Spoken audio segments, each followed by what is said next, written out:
నమస్తే. ఇన్నాళ్ళు నన్ను సపోర్ట్ చేస్తూ, ఎంకరేజ్ చేస్తూ మీ ప్రేమని నాకు అందిస్తున్న ప్రతి ఒక్కరికి కృతజ్ఞతలు. అలాగే ఈ వీడియో కూడా ఖచ్చితంగా మీకు ఉపయోగపడుతుంది. లైక్, షేర్ అండ్ సబ్స్క్రైబ్ చేసి మీ సపోర్ట్‌ని నాకు అందించండి. అలాగే ఈ వీడియో పట్ల మీకున్న అభిప్రాయాన్ని కామెంట్ సెక్షన్‌లో కామెంట్ చేసి తెలియజేయండి. ఇప్పుడు వీడియోని చూద్దాం. నమస్తే, వెల్కమ్ టు అవర్ ఛానల్. నేను పద్మిని. ప్రస్తుతంతో పాటు ప్రముఖ ఆధ్యాత్మికవేత్త, వాస్తు జ్యోతిష పండితులు, లలిత ఉపాసకులు, వాస్తు జ్యోతిష శిక్షణ నిపుణులు బ్రహ్మశ్రీ నానాజీ పట్నాయక్ గారు మనతో పాటు ఉన్నారు. మాట్లాడతాం సార్. నమస్తే సార్. శ్రీమాత్రే నమః. సార్, ఆషాఢ శుక్లపక్ష చవితి వచ్చేస్తోంది. అంగారక చవితిగా వస్తోంది. మొన్న సంకష్టహార చతుర్థి కూడా అలాగే అంగారక సంకష్టహార చతుర్థి వచ్చింది, అంటే మంగళవారమే వచ్చింది. మళ్ళీ ఈసారి మంగళవారం చవితి వస్తోంది. అలాగే మంగళవారం ఆశ్లేష నక్షత్రం, అది కూడా 9వ తారీఖు. ఏం కాంబినేషన్ సార్. వరాహి నవరాత్రుల్లో చెప్పండి సార్. మంగళవారం ఆశ్లేష నక్షత్రం ఉండటం డెఫినెట్ గా చాలా యోగవంతమైనటువంటి రోజుగా చూస్తారు కాబట్టి ఎట్లాంటి సమస్యల్ని అధిగమించడం కోసం ఈ రోజున వినియోగించుకోవచ్చు? అంగారక చవితి నాడు ప్రధానంగా ముగ్గురిని పూజించమని చెప్తుంది శాస్త్రం. ఎవరెవరిని అంటే, ఒకటి నాగుల్ని, రెండవది గణపతిని, మూడవది సుబ్రహ్మణ్యేశ్వర స్వామిని ఆరాధించమని చెప్తుంది. దాంతోపాటు అదే రోజు ఆశ్లేష నక్షత్రం మంగళవారం అయింది కాబట్టి బుధ కుజ గ్రహాల దగ్గర దీపారాధన చేయాలి. అయితే దీనివల్ల ఏమిటి ఇప్పుడు ఏంటంటే నాకేం లభిస్తుందనే కామన్ అది. నేనేమంటాను అంటే, దీనివల్ల శాస్త్రంలో చెప్పినటువంటిది ఏమిటంటే రుణబాధ విముక్తి, రుణ విముక్తి కలుగుతుంది అని చెప్తుంది శాస్త్రం. ఎవరి జన్మజాత చక్రంలో అయినా బుధ కుజులు గనక పాడయ్యారు, అందులో ప్రత్యేకంగా బుధగ్రహం గనక పాడైతే రుణబాధలు ఎక్కువ ఉంటాయి వాళ్ళకి. పాడవడం అంటే ఏమి లేదు, పాపగ్రహాల మధ్యన ఉన్నాడా, పోర్ట్ఫోలియో బ్యాడ్ పోర్ట్ఫోలియో వచ్చిందా, నీచంలో ఉన్నాడా, నవాంశలో కూడా నీచంలో పడ్డాడు, రాశిలోనే కాకుండా నవాంశలో కూడా నీచంలో పడ్డాడు. నవాంశం కూడా అంతలా కన్సిడర్ చేస్తారా సార్? ఫలం వృక్షం అయితే అది ఫలం, రాశిచక్రం వృక్షం అయితే నవాంశ ఫలం అన్నమాట. ఇక్కడ రాశిచక్రంలో గ్రహం అంత బలంగా లేదనుకోండి, నవాంశలో బలపడింది అనుకోండి, తర్వాత అయినా ఫలితం ఇస్తుంది, మొదట్లో ఇబ్బంది పడ్డా కూడా. అలా చూస్తాం. దానికి ఏమైనా ఏజ్ ఉంటుంది సార్? ఈ ఏజ్ నుంచి నవాంశ ఏం లేదు. నవాంశ అనేది ఆఫ్టర్ మ్యారేజ్ నుంచి ఎక్కువ యాక్టివేషన్ అవుతుంది. లగ్నాలు మారిపోతాయి కదా సార్? నవాంశ లగ్నం మారుతుంది, మారదని కాదు. అది ఎవ్రీ 14 to 15 minutes లో నవాంశ లగ్నం మారుతుంది. అయితే ఇక్కడ ఉండేటువంటి ప్లానెట్ అక్కడ ఎంత స్ట్రెంత్ పొందిందని చూస్తాం. అంటే ఉదాహరణకి ఇక్కడ నీచంలో ఉన్నాడు గ్రహం, కానీ అక్కడ ఉచ్చలో ఉన్నాడు, క్యాన్సిల్ అయిపోతుంది నీచం అనేది. అదొకటి. రెండవది, మీ లైఫ్ లో మీ మ్యారిటల్ లైఫ్, మీ మ్యారేజ్ సంబంధించిన కంప్లీట్ ఇన్ఫర్మేషన్ నవాంశ ఇస్తుంది. దశాంశ అనుకోండి, మీ జాత చక్రంలో ఉండే ప్రొఫెషన్ రిలేటెడ్ సంబంధించింది ఇస్తుంది. చతుర్వింశాంశ, ఇట్లా చాలా రకాలు ఉంటాయి కదా. అది సో D2 అయితేనేమో ధన సంబంధించినవి, ద్రేష్కోణ చక్రం అనేటువంటిది, D3 అనేటువంటిది మీ సిబ్లింగ్స్ సంబంధించినవి. ఇట్లా అదో సముద్రం. అయితే అన్నిటికంటే ముఖ్యం మనం రాశిచక్రంలో తెలిసిపోతున్నాం, అంత రాకెళ్ళక్కర్లేదు. అది పర్ఫెక్ట్ గా సెకండ్స్ తో సహా సమయం ఉంటేనే వెళ్ళాలి. స్పెషల్ లగ్నాస్ కానివ్వండి, స్పెషల్ డివిజనల్ చార్ట్స్ కానివ్వండి, అంశచక్రాల జోలికి పర్ఫెక్ట్ టైం ఉంటే కానీ వెళ్ళకూడదు. ఇంకా తప్పక ఇందులో అసలు ఇంకా మనకి రూట్ దొరకట్లేదు అన్నప్పుడు మాత్రమే బలాబలాలు తెలుసుకోవడానికి అందులోకి వెళ్ళాలి. ఒక ఇన్సిడెంట్ అవ్వడానికి ఆ అంశచక్రం కూడా తోడ్పడుతుంది.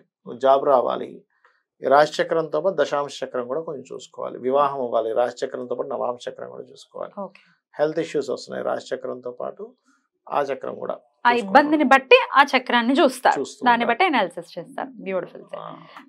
ఆశ్లేష నక్షత్రం అంటేనే ఒక ఇంత భయం చాలా మందిలో ఉంది సార్. ఆశ్లేష నక్షత్రం నాగులకి సంబంధించిన సర్ప నక్షత్రంగా చెప్తూ ఉంటారు.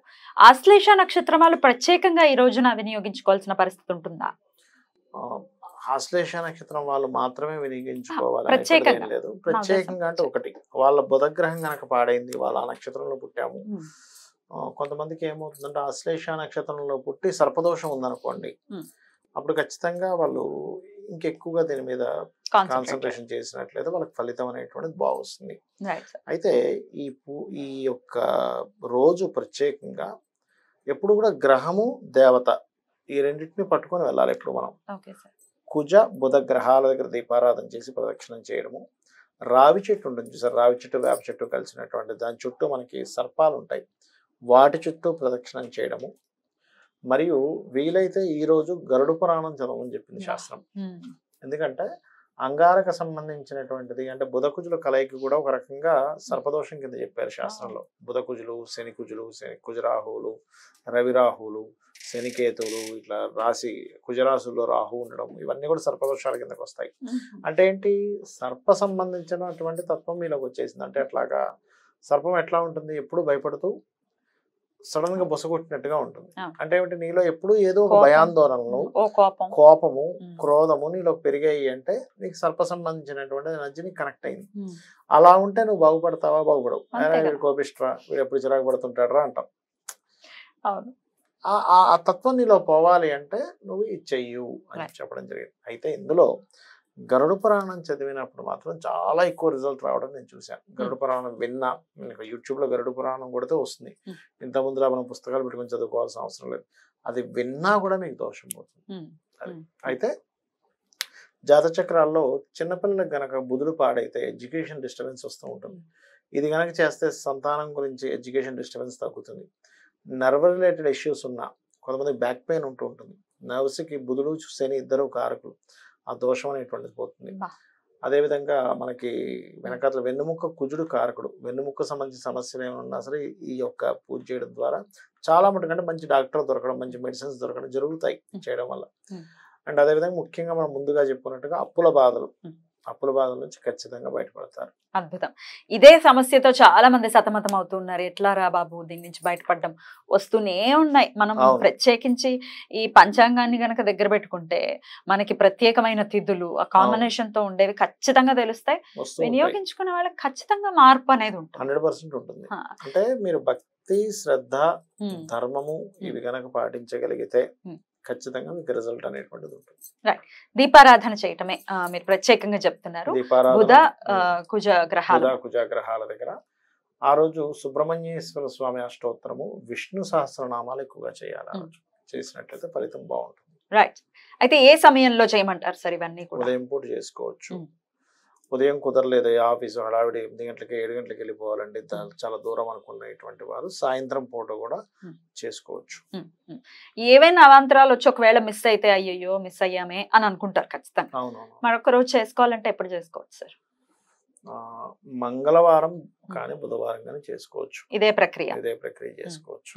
Right sir. చేసుకుంటే కూడా మంచి. అయితే ఏంటంటే ఎప్పుడు కూడా ఆ యోగం ఉన్న రోజు చేయడం వేరు, ఇంకా బెటర్ గా ఫలితాలు, మంచి ఫలితం ఖచ్చితంగా వస్తుంది. ఆ యోగం ఉన్న రోజు, యోగం లేని రోజు నేను చేస్తానంటే అది ఎట్లా ఉంటుంది, ఎలక్షన్ లేని రోజు నేను ఓటేస్తాను, నాట్ వ్యాలిడ్.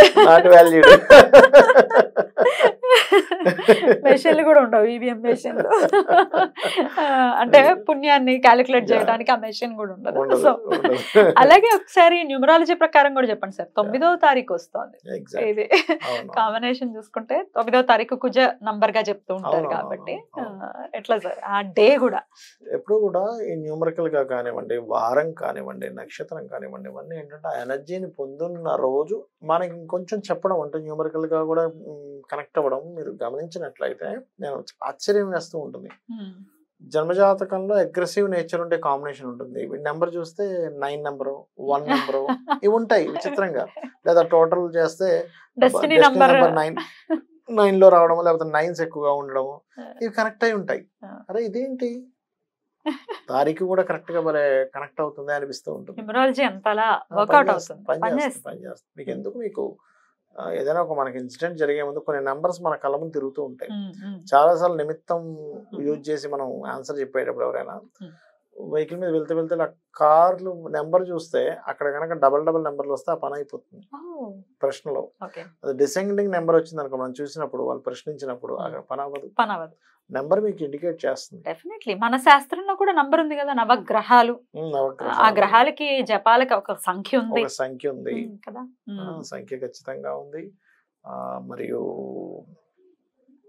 సంఖ్యకి చాలా ప్రాధాన్యత ఉంది కదా సార్? ఖచ్చితంగా ఉంది, సంఖ్యకి ప్రాధాన్యత ఉంది. ఎందుకంటే మనకి దీపాలు వెలిగించేటప్పుడు 3 ఒత్తులు వేయమంటారు, ఒత్తులు వేసే దగ్గర దీపావళి రోజు 4 ఒత్తులు వేయమంటారు. ఇట్లా ఉన్నాయి. డెఫినెట్లీ అద్భుతమైనటువంటి రోజు, వినియోగించుకుంటారని ప్రత్యేకంగా వీడియో చేయడం జరిగింది. డెఫినెట్ గా ఈ మంగళవారం చవితి, చక్కగా ఆశ్లేష నక్షత్రం అన్ని కలిసి వస్తున్నాయి కాబట్టి చక్కగా అందరూ యూటిలైజ్ చేసుకోవాలని మనస్ఫూర్తిగా తెలియజేస్తూ చాలా అద్భుతంగా వివరించారు సార్. కృతజ్ఞతలు. నమస్కారం. శ్రీమాత్రే నమః.